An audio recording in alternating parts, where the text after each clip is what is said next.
orang yang saya ikuti, nabi yang saya ikuti juga tidak mengerti nasibnya nanti masuk surga atau masuk neraka. Itulah sebabnya setiap saya sembahyang 5 kali sehari semalam, saya selalu mendoakan beliau, dan itu harus saya akui. Jadi kalau levelnya seorang tuntunan atau nabi masih kita doakan, bagaimana nasib saya nanti? Siapa yang mendoakan saya? Di pada kesempatan ini saya akan membagikan sebuah video kesaksian Murtadin, dan ini menghebohkan banyak orang, dimana kita melihat bahwa setelah pemerintah resmi mengakui Yesus Kristus di kalender nasional di Indonesia, bukan lagi Isa Al-Masih tetapi Yesus Kristus. Dan ini merupakan perjalanan panjang pergumulan kita sebagai orang Kristen, sebagai umat pilihan Tuhan. Tentu kita harus bersyukur dan berterima kasih kepada pemerintah. Mereka telah melakukan satu revolusi, terutama ini sangat susah teman-teman. Sudah bertahun-tahun Indonesia merdeka, kali ini kita melihat bahwa pemerintah telah resmi menetapkan kalender nasional, yaitu bukan lagi Isa Al-Masih, kematian atau kebangkitan Isa Al-Masih, tetapi Yesus Kristus yang kita imani sebagai Tuhan dan Juru Selamat bagi semua orang. Nah, teman-temanku sekalian, sebelum kita masuk ke dalam pembahasan video ini, kita akan simak bersama-sama. Saya mengajak kita untuk membaca dulu sebuah ayat firman Tuhan, dan ini merupakan satu rujukan untuk kita melihat apa yang terjadi pada akhir zaman, apa yang akan terjadi pada hari-hari ini. Hari-hari ini kita tahu bersama bahwa banyak orang kemudian memilih untuk percaya dan beriman kepada Yesus Kristus. Salah satunya seperti video berikut ini. Ayat ini dari Filipi pasal 2 ayat 10 sampai yang ke-11. Seperti ini bunyinya teman-teman. Supaya dalam nama Yesus berteguk lutut segala yang ada di langit dan yang ada di atas bumi dan yang ada di bawah bumi. Dan segala lidah mengaku Yesus Kristus adalah Tuhan bagi kemuliaan Allah Bapa. Luar biasa teman-teman. Rujukan ayat ini jelas bahwa tidak heran lagi bahwa pada akhir-akhir ini, pada akhir zaman, semua orang akan datang dan menyembah Yesus sebagai Tuhan dan Juru Selamat. Semua lidah akan mengaku Yesus adalah Tuhan. Semua lutut akan bertelut dan menyembah kepada Tuhan Yesus Kristus. Nah, oleh karena itu, mari kita langsung aja simak video berikut ini. Di akhir nanti kita akan berkomentar sedikit terkait dengan video ini. Assalamualaikum bisem Yesua Hamasyah Baruk atau Anahnu. Salam sejahtera dalam nama Tuhan Yesus Kristus memberkati Anda dan kita semua. Mula-mula perkenalkanlah, nama saya Mohari. Saya berasal dari kota kecil Madiun, dan saya bertobat menjadi pengikut Yesus Kristus tahun 1984. Saya tidak menyangka bahwa saya akan menjadi Kristen. Kenapa? Karena saya termasuk orang-orang yang boleh dikatakan kusuk dalam agama saya yang lama. Sekaligus saya sangat percaya bahwa agama saya lah agama yang paling benar. Agama saya lah agama yang diridhoi oleh Allah. Kitab suci saya mengatakan, janganlah kamu mengikuti suatu pengetahuan atau ilmu yang kamu sendiri tidak tahu. Sesungguhnya pendengaran, penglihatan, dan hati semuanya akan dimintai tanggung jawab nanti kelak di hadapan Allah. Saudaraku, saya mau ceritakan bagaimana saya kok percaya bahwa Yesus itu adalah Tuhan dan Juru Selamat. Ceritanya begini saudaraku, ketika saya kerja di PT Semen Gresik sebelum saya menjadi Kristen, dalam perjalanan saya pulang dari Madiun itu, saya bertemu di dalam bis dengan seorang penginjil. Nah, seorang penginjil itu saya nggak tahu kok mengerti tentang ajaran agama saya, bahkan menguasai. Terjadi dialog, terjadi diskusi, karena dia tunjukkan kitab sucinya. Setelah ditunjukkan kitab suci, saya ambil keputusan bahwa kitab suci itu sudah tidak benar, sudah dirubah, sudah dipalsu, dan lain sebagainya. Ketika terjadi dialog panjang lebar, beliau menerangkan tentang kebenaran dari kitab suci itu berdasarkan ayat-ayat yang saya miliki di dalam kitab suci saya. Dalam dialog itu sendiri, Dia tahu jalan pikiran saya. Sampai saya berpikir, orang ini agamanya apa? Kok tahu dengan agama saya?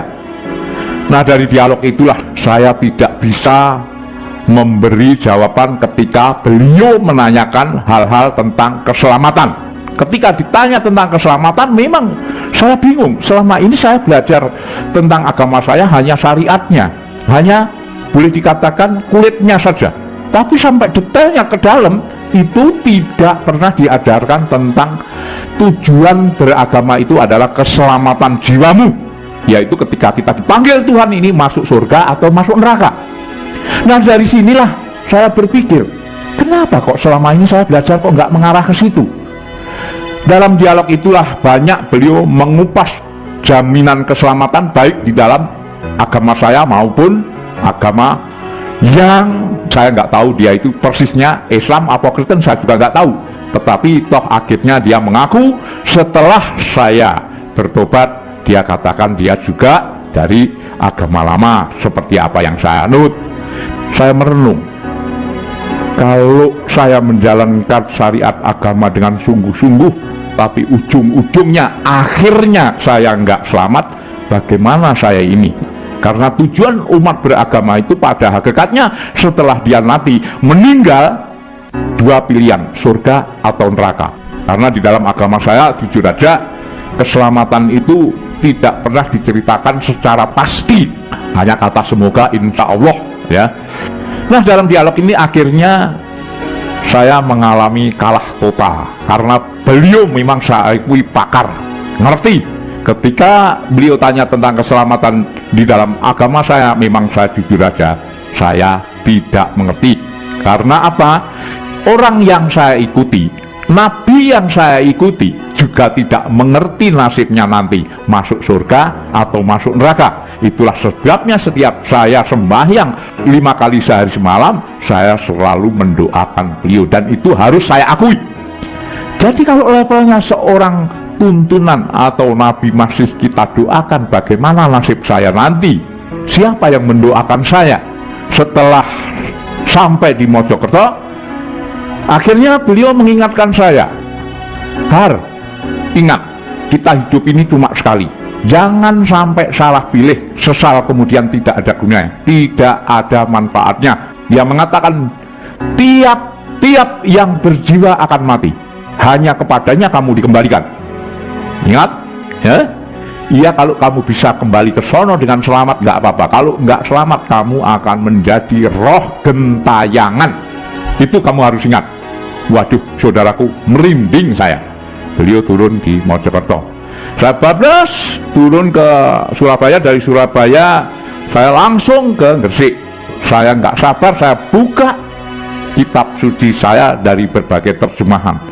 Dan ketika saya mengkaji, belajar dari berbagai para tokoh ulama, baik di Jombang, baik di Gresik, baik di Pasuruan, Malang, Bangil, itu semua saya datangi. Apa yang terjadi, saudara? Apa yang dikatakan itu pas ada semua, hanya bahasanya yang berbeda, tapi tujuannya, maknanya, artinya semua sama. Terutama yang menjadi pikiran saya adalah surat yang paling mengesankan, surat 3 ayat 45.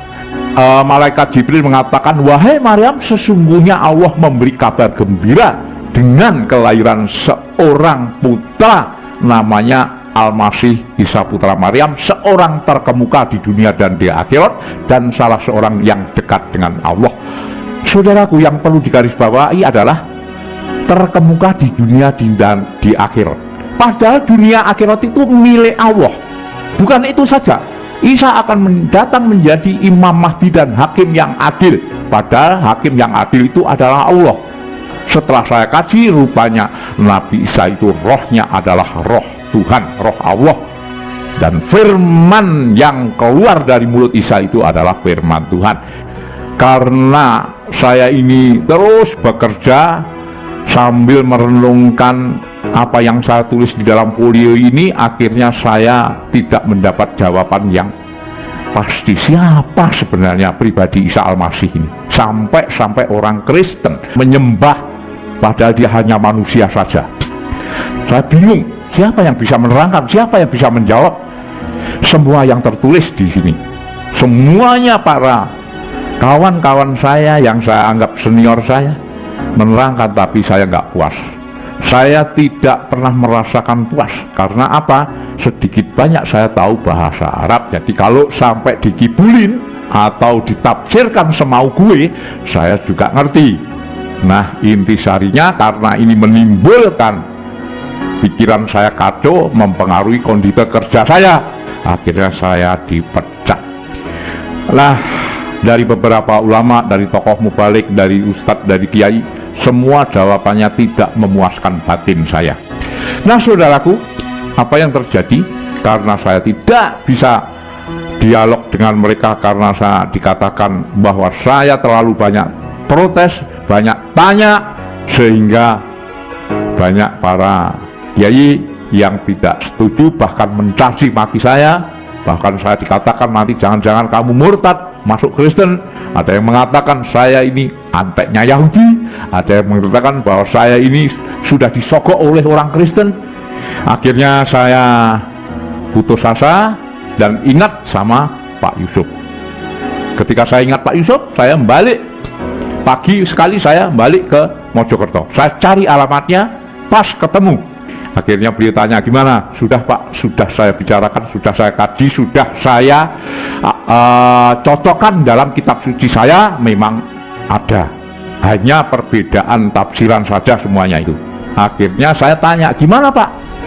Kalau begitu siapa yang benar? Saya nggak bisa memberi jawaban. Yang bisa memberi jawaban itu adalah Tuhan sendiri. Jadi caranya kamu harus sembahyang tahajud, sembahyang tengah malam dengan doa istiqoroh, minta petunjuk. Karena dengan doa istiqoroh itulah Tuhan akan memilihkan kamu mana yang paling benar, mana yang tepat. Oh begitu Pak? Iya, kalau nanti saya memberi jawaban, ya belum tentu jawaban saya nanti cocok dengan batinmu. Tapi kalau Tuhan yang memilihkan kamu, pasti itu yang terbaik dan yang benar. Apakah cuma sembahyang gitu aja Pak? Ya kalau bisa harus disertai dengan doa puasa. Saya bingung, puasa apa? Kira-kira puasa apa Pak? Apa puasa agama saya, apa agama Kristen? Ya beliau diam sejenak. Beliau ngomong, ya puasa yang bagus ya puasa Kristen aja lah. Kenapa puasa agama saya? Ya kurang cocok saya, karena kurang serk. Karena puasa itu nggak boleh dipamerin, nggak boleh orang lain tahu. Yang tahu adalah dirimu sendiri dan Tuhan aja. Oke, besok mulai. Saudaraku, apa yang terjadi besok mulai? Puasanya di mana Pak? Puasanya di kurang lebih 300 meter dari sinilah. Sore saya cuma dikasih masuk ke rumah kosong. Rumahnya itu memang bersih. Cuma rumahnya itu saudaraku nggak ada listriknya. Ya tapi saya nggak berpikir macam-macam. Setelah saya masuk sore mau maghrib itu masuk, wah saya terasa bahwa bulu kuduk saya ini meremang, berdiri tegak. Waduh, jangan-jangan rumah ini nggak beres. Tapi karena semua itu demi kebenaran saya lakukan, saya siap. Nah akhirnya saudaraku saya dikasih apa itu sarana prasarana, yaitu senter satu, terus lampu minyak, terus makan nasi 1 piring sama 1 gelas air dan beberapa ember di luar, soalnya untuk kalau saya sholat malam atau sembahyang.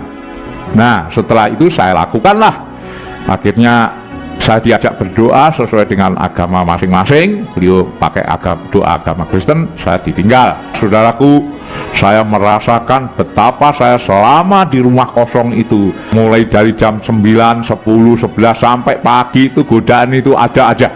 Akhirnya sampai pagi kita nggak ada apa-apa. Hari yang kedua, wah lebih dahsyat ini. Saya mendengar perempuan dikejar-kejar mau diperkosa. Wah banyak sekali. Hari kedua perut saya udah mulai lapar, badan lemes. Tengah malam ini yang paling mengerikan itu, dimana mata saya sudah bisa melihat apa yang tidak bisa dilihat oleh mata jasmani. Saya lihat dari berbagai bentuk roh halus, itu jumlahnya bukan ribuan tapi puluhan ribu.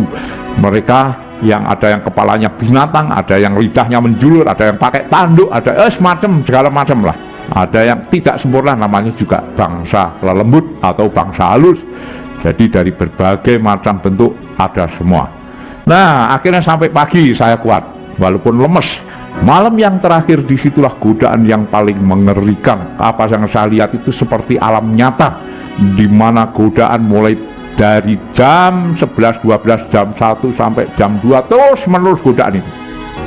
Segala macam godaan ada.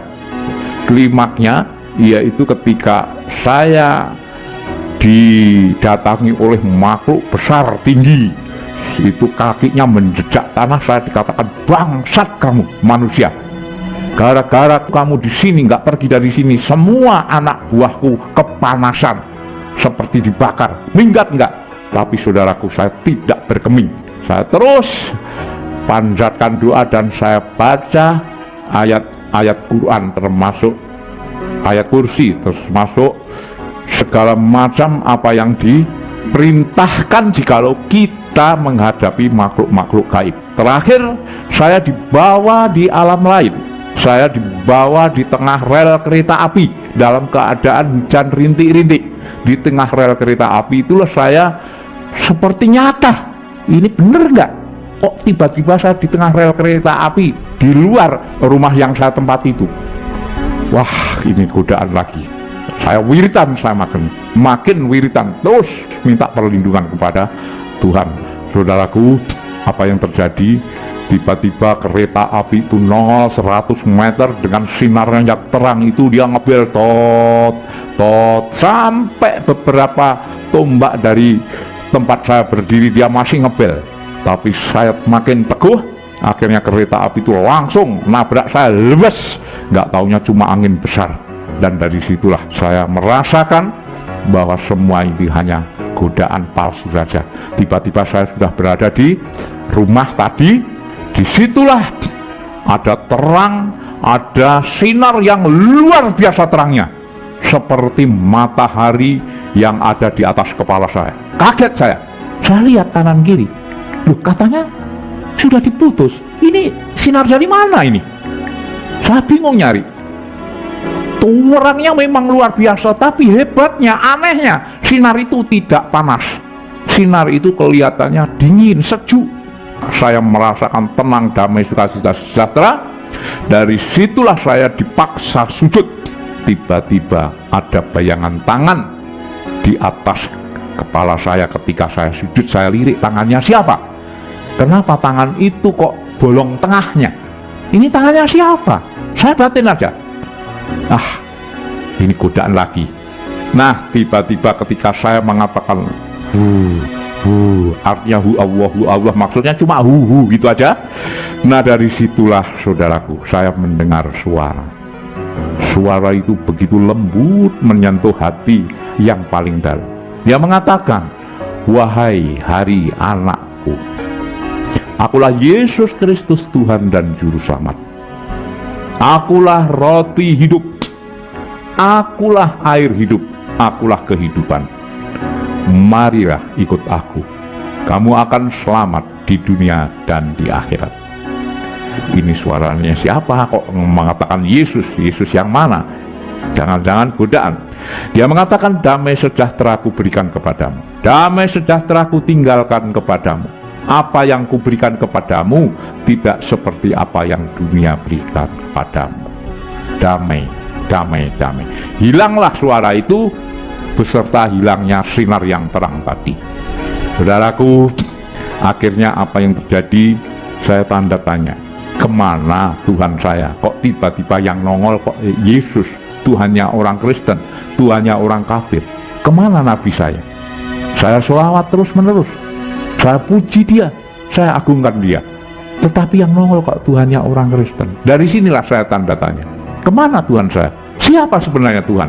Benarkah Yesus itu Tuhan?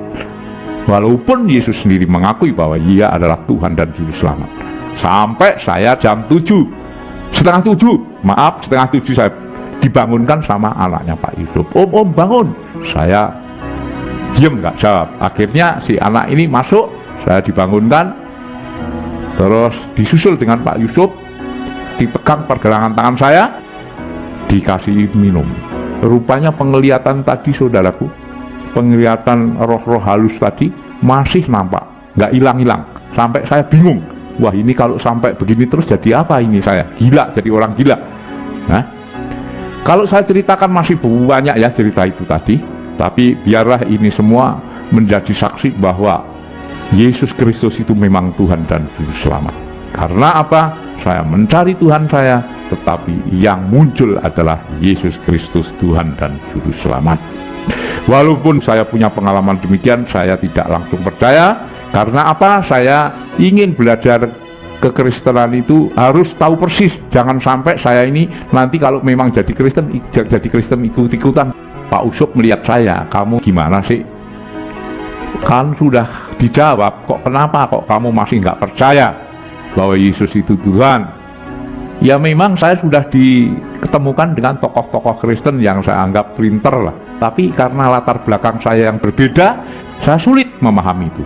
Nah dari sinilah akhirnya saya dianjurkan, ya udah kalau begitu kamu puasa sekali lagi dah.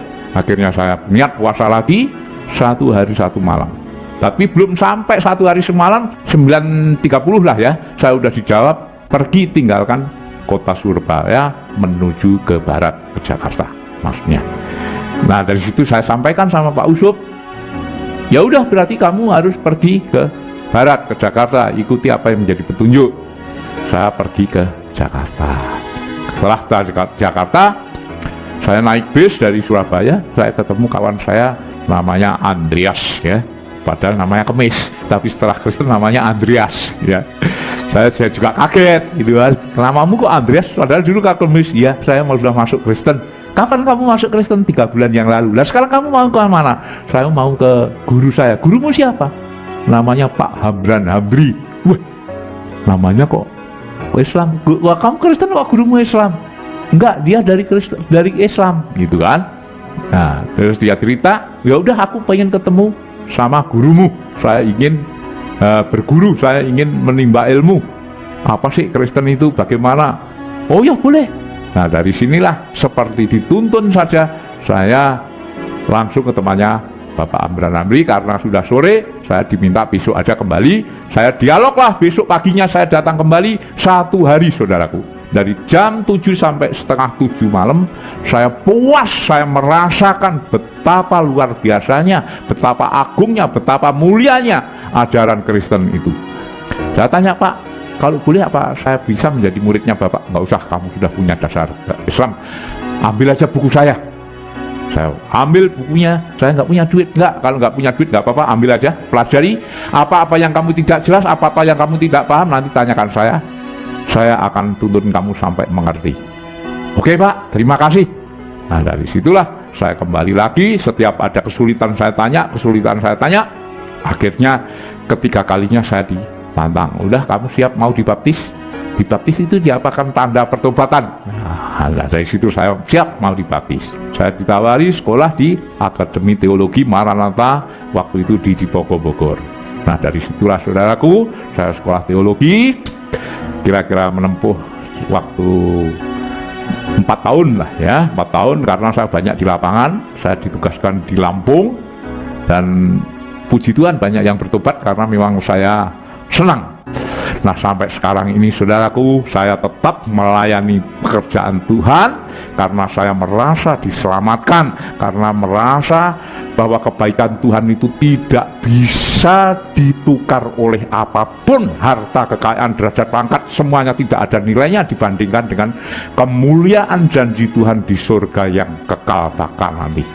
Demikianlah kesaksian saya, mudah-mudahan memberi kekuatan bagi orang-orang yang hidup di dalam Tuhan dan memberi kesaksian bagi mereka yang belum mengenal.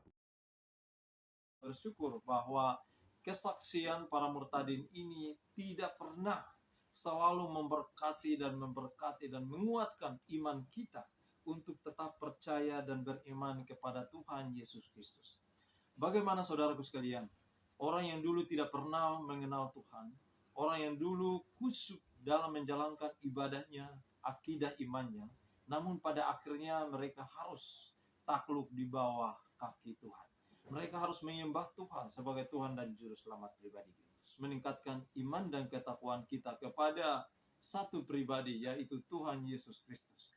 Dalam Yohanes pasal 14 ayat yang ke-6, kata Yesus kepadanya, "Akulah jalan dan kebenaran dan hidup. Tidak ada seorang pun yang datang kepada Bapa kalau tidak melalui aku." Rujukan ayat ini jelas, teman-teman, bahwa Yesus adalah jalan dan kebenaran dan hidup. Tidak ada seorang pun yang datang ke surga, atau tidak ada seorang pun yang masuk ke surga, menggapai surga kalau tidak melalui Yesus Kristus. Jadi rujukannya jelas, dan kiranya melalui video singkat ini Tuhan terus menolong, memberkati saudaraku sekalian dimanapun kita berada. Haleluya, amin.